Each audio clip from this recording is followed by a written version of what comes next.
Je suis actuellement interne de neurochirurgie. Au moment où je me suis inscrit, j'étais en 6e semestre. J'avais comme projet de mener bien un Master 2 pendant mon internat, en le situant au milieu de l'internat afin de faire une coupure entre les stages cliniques.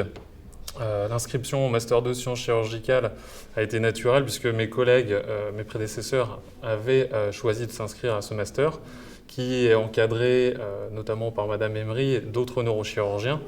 Et sachant que nous sommes peu d'internes en neurochirurgie, c'est intéressant de côtoyer d'autres internes des autres CHU de métropole et d'ailleurs. Il s'agit d'un sujet toujours en discussion à l'heure actuelle entre les directeurs de l'INSERM à Lille et du CHU.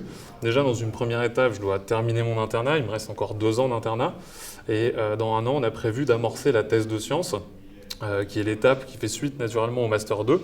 Et au cours de ma thèse de sciences, je compte bien mener des expériences internationales pour aller notamment en Allemagne ou aux États-Unis, où des patients sont déjà traités avec la technique sur laquelle nous avons travaillé, qui est la thérapie photodynamique. J'ai eu la chance d'être retenu pour un congrès à San Francisco pour présenter nos travaux de recherche et je vais utiliser ce prix pour financer mon inscription et puis pouvoir me rendre accompagné cette fois-ci à ce congrès en février 2015.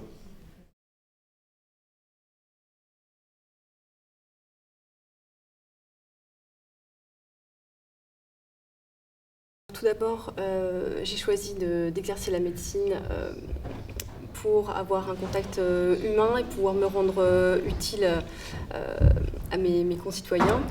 Ensuite, j'ai choisi la chirurgie particulièrement pour son côté concret et la réalisation de gestes assez immédiats. Ensuite, je me suis intéressée à la recherche par le biais de mes confrères qui m'ont motivée à l'inscription de ce Master 2. Et j'ai découvert vraiment une discipline qui m'a enchantée, qui complète vraiment mon activité pratique, qui permet de comprendre pourquoi la recherche va à cette vitesse-là et comment ça se déroule exactement. Donc voilà, ce Master 2 m'a vraiment éclairée sur la recherche. Je vais continuer ce Master 2 par une thèse de sciences à partir de cette année et puis j'espère pouvoir poursuivre plus tard cette activité de recherche parallèlement à mon activité clinique. Oui, je conseillerais sans hésitation aux internes en chirurgie actuellement de compléter leur formation chirurgicale par une année de recherche qui permet de comprendre comment fonctionne la recherche et comment elle évolue actuellement. Et ils trouveront sûrement une application pratique dans leur activité future. Alors, je n'ai pas encore réfléchi à l'utilisation complète de ce prix. Mais j'ai déjà une idée par rapport à un congrès auquel je vais assister à Vienne l'année prochaine. Donc ce prix, je pense, pourra aider à financer une partie du voyage.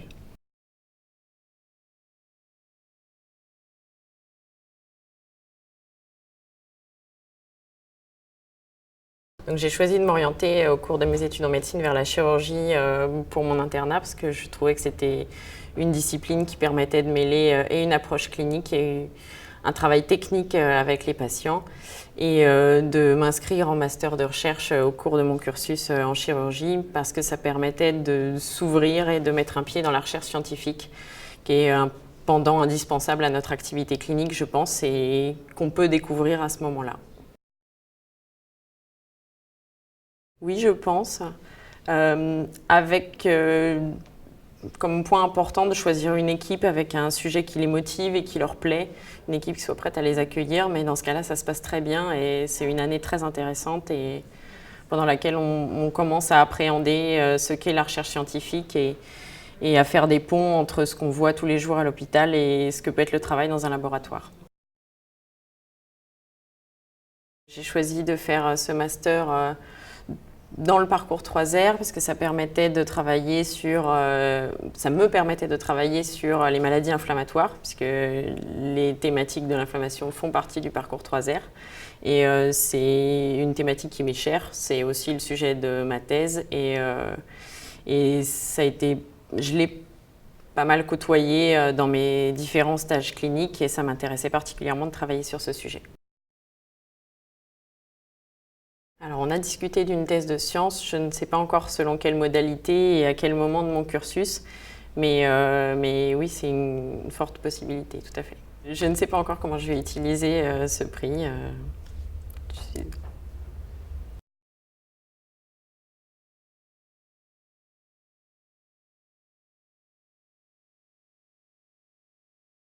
J'ai essayé de développer les ultrasons focalisés de haute intensité ou appelés IFU.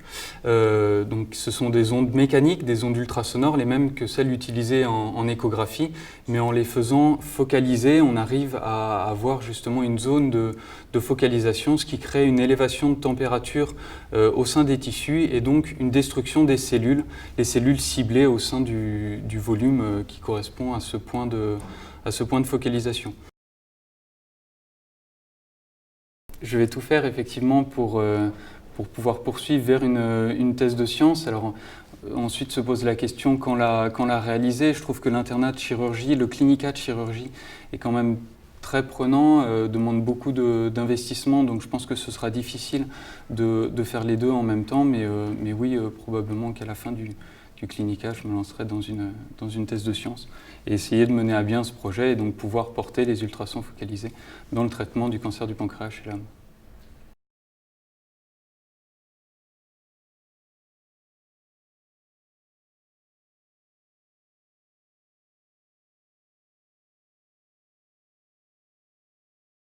Ce master, fondé en 1985, si ma mémoire est bonne, par Michel Huyet, avait et a toujours pour objectif de former les jeunes chirurgiens à la recherche. L'idée, c'est de réunir et d'apporter vers la chirurgie le meilleur de la science actuelle. Et pour ça, il est nécessaire que nos jeunes collègues qui se forment à la chirurgie à travers leur cursus de formation universitaire d'interne puis de chef de clinique, eh bien, puissent se confronter à travers un projet de recherche dans un laboratoire au monde de la recherche pour plus tard travailler leurs idées et puis disposer des outils pour transférer leur imagination créatrice à travers le filtre de la rigueur et l'innovation de la science, et bien de transférer cela vers leurs malades. Le master est effectivement divisé en parcours. Un parcours de cancérologie, Marc Pocard en est le directeur actuel. Un parcours 3R qui est sur la régénération tissulaire, le remplacement prothétique qui est dirigé par Emmanuel Martineau, et un parcours de neurosciences qui est dirigé par Evelyne Emery. Au-delà, et avec ce parcours, en fait, il y a quelque chose de commun, un enseignement commun que les étudiants partagent, avec cette idée qu'il est très important que tous les chirurgiens, les jeunes chirurgiens d'une génération dans un pays comme le nôtre, puissent se réunir, puissent se connaître pour échanger sur leur passion, sur leur chirurgie, et probablement plus tard établir des collaborations, par exemple. Et bien après le tronc commun, c'est-à-dire le moment où ils ont tous la même formation, et bien ensuite ils vont aller vers différents parcours. De mon côté, c'est le parcours cancérologie. Et l'idée, c'est de leur permettre d'avoir un enseignement à la fois sur des sujets très précis, la dernière mutation qu'on a mis en évidence et qu'est-ce que ça veut dire pour une tumeur. Et puis de l'autre côté, des sujets beaucoup plus généraux avec, pour certains intervenants qui viennent faire un cours, une histoire et puis combien d'années ils ont travaillé sur un sujet pour obtenir un résultat. Et ils ont donc comme ça 2 semaines de cours où ils apprennent là aussi à se connaître, là aussi quelquefois à partager des projets. Et à l'issue de tout ça, on va ensuite faire soutenir le diplôme, c'est le diplôme du master. Et donc là, ils sont de nouveau tous réunis. Et sur chaque parcours, que ce soit neurosciences, que ce soit 3R ou cancérologie, les jurys du master vont déterminer quelques nominés Et c'est ces dossiers qu'on va adresser ensuite à la Fondation de l'Avenir. Et à partir de là, le jury du master s'arrête et passe la main à la Fondation. La transition est toute trouvée, je n'ai pas besoin de questions, donc je vais pouvoir expliquer peut-être pourquoi, depuis 27 ans que la Fondation existe, elle s'est toujours principalement préoccupée du soutien à la recherche chirurgicale. C'est pour nous un élément constitutif de la création de la Fondation, car nous avons pensé qu'il y avait besoin d'une intervention comme la nôtre pour aider les chirurgiens, notamment français, à développer de la recherche. Il est évident qu'à un moment donné, on ne pouvait pas ne pas se préoccuper des questions de formation. Que serait la problématique de prendre de la recherche si on ne se posait pas la question de la formation à la recherche? Et il y a 7 ans, nous avons eu cette relation assez simple de la Fondation de l'Avenir avec l'équipe du Master de sciences chirurgicales. D'autant plus que la Fondation de l'Avenir est transversale. Marc Pocard a expliqué le parcours cancérologie, mais il a illustré qu'il y avait d'autres parcours. Et la force ou l'intérêt de la Fondation de l'Avenir, c'est d'accompagner les chirurgiens, quelle que soit la discipline. C'est un peu particulier, c'est un peu spécifique, mais c'est peut-être ce qui fait la singularité de la Fondation de l'Avenir dans son soutien à la recherche médicale appliquée. Le appliqué, on y tient beaucoup. La chirurgie est un exemple concret de recherche médicale appliquée. Et en même temps, elle nous montre combien, depuis 27 ans, elle a beaucoup évolué, combien elle s'est décloisonnée, combien elle a articulé, à la fois avec ce qu'on appelait avant les fondamentalistes, quelle que soit leur discipline. Et il y a quelque chose qui me semble aujourd'hui extrêmement intéressant quand on entend ces jeunes apprentis chercheurs, le niveau de qualité. Dans le discours ambiant qui est maussade, qui est pessimiste, nous avons là des jeunes étudiants de très très bonne qualité. Ils ne sont pas forcément à Boston, ils ne sont pas forcément à Londres, ils ne sont pas forcément à Tokyo ou à Séoul, mais ils devront aller à Boston, à Londres, à Tokyo et à Séoul, parce qu'ils vont voir se confronter à d'autres, mais ils sont formés ici, juste à côté, dans des excellentes universités françaises. Le master, c'est pratiquement chaque année une centaine d'étudiants qui sont, dans l'immense majorité, des internes. Cela représente 20% des internes nommés chaque année en chirurgie en France.